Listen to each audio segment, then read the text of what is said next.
So, you're ready to jump into the awesome world of local AI? But your laptop is screaming for mercy. Yeah, we've all been there. Today, we're going to look at a really cool, kind of wild solution, the external GPU, or eGPU. Is this thing the ultimate power-up for your portable rig, or is it just a huge, expensive headache? Let's figure it out. Right, so here's the fundamental issue. These new large language models and other AI tools, they are hungry. They need a ton of processing power and, even more critically, a massive amount of video memory, VRAM. And most laptops, even the really nice ones, just aren't built for that kind of heavy lifting, so you hit this frustrating wall. And that's where this thing comes in, the eGPU. You know, the idea is almost sci-fi, right? A slick little box you just plug into your laptop, and suddenly it has the muscle of a high-end desktop. It's such an attractive idea, a massive performance kick without having to buy a whole new computer. All right, let's really get into this. Okay, first up, let's talk about why this whole idea is so dang appealing. Because on paper, an eGPU setup has some killer advantages for anyone who's serious about running AI on their own machine. The number one thing is, without a doubt, flexibility.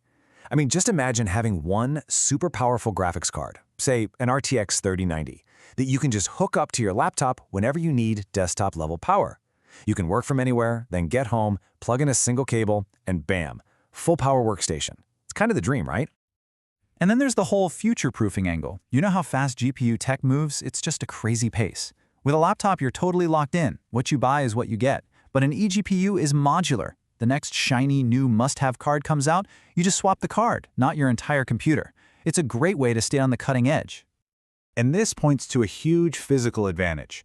Laptops are famous for getting super hot and slowing down when you really push them, like when you're training an AI model for hours. An eGPU enclosure, though, it's got its own power supply, its own cooling fans. It completely dodges that problem, letting the GPU just run at its absolute peak. Okay, so the promise is huge. We get it. But like with pretty much everything in tech, there's always a reality check. And the real-world experience of actually setting up and using an eGPU can be, well, let's just say it's a little more complicated. I absolutely love this quote from a user on Reddit because it just perfectly captures the aesthetic downside. You can forget all those clean, slick marketing photos. A real eGPU setup means you've got the box itself, its giant power brick, a thick cable to your laptop, plus your laptop's own charger. It turns into a cable factory fast. But it's not just about the mess. The real problems break down into three big areas. First, the cost. It's not just the price of the GPU. A good enclosure alone can run you an extra $200 to $400. Second, getting all the parts to actually talk to each other can be a total nightmare. And third, the big one, the connection itself creates a performance bottleneck. And this right here, this gets to the absolute heart of the compatibility problem. One user said trying to split an AI model between their laptop's own GPU and their eGPU was an absolute disaster. Just a mess of crashes, blue screens, constantly having to reinstall drivers. It's a huge warning. Do not try to combine these GPUs. It can lead to total chaos. And that brings us right to that bottleneck. So think of the cable connecting your laptop to the eGPU like a data highway. It has a speed limit. And if your application is constantly trying to send tons of data back and forth, you're going to hit that speed limit and cause a major traffic jam. This is why the type of connection you use is so incredibly important. All right, this is where things get really crucial. We've got to talk about the connection. This is the piece of the puzzle that will literally make or break your entire eGPU experience. And there are really a few main options out there.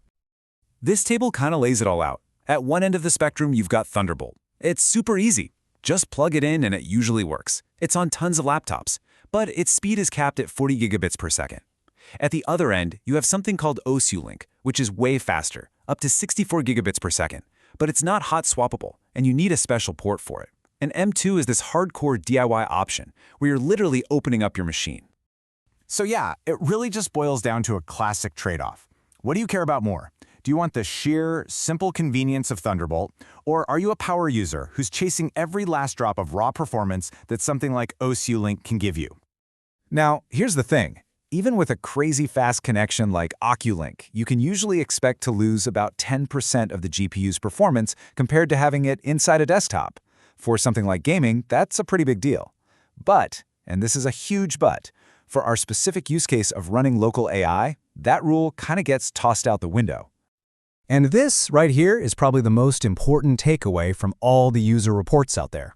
When you're just running a pre-trained model doing what's called inference, that performance loss can be almost nothing, like 1 to 2%. So why is that? Well, it's because the entire model gets loaded into the eGPU's memory one time. And after that, all the hard work happens right there on the card. Almost no data needs to travel back and forth on that data highway. The bottleneck basically vanishes. Okay, so we've covered a lot of ground. The promise, the problems, the technical details. So how do you decide if an eGPU is actually the right move for you? Let's put it all together and get to a final verdict. Here it is. This is the one single most important rule you need to remember. An eGPU for AI works, and it works brilliantly, but only under one condition. Your model has to fit completely inside the VRAM of that one single external card. The second you try to split the workload with any other GPU, you hit that bottleneck, and you end up in what one user called a total technical disaster. So just to ask yourself these 3 simple questions. Number 1, are the AI models you plan to run going to fit on a single card? Number 2, is a laptop your main computer and you're not getting rid of it? And number 3, are you okay with trading a tiny bit of peak performance for a whole lot of portability and flexibility? If you can honestly say yes to all 3 of those, then an eGPU could be a total game changer for you. And hey, if an eGPU doesn't sound like the right fit, don't sweat it. You've still got some really great options. You can always rent GPU power in the cloud, but you'll have to deal with monthly costs and maybe some data privacy concerns. If you're a student, check if your university has a computing cluster you can use. Or, you can always go the old school route and just build a dedicated desktop PC for maximum no-compromise power. Which leaves us with this final question. The eGPU is a pretty brilliant hack, isn't it? It's a bridge between the portable laptops we love and the insane AI power we now need. But is it a real, lasting solution, or is it just a clunky, temporary fix until something better comes along? For now, I guess that's for you to decide. That's all for this one.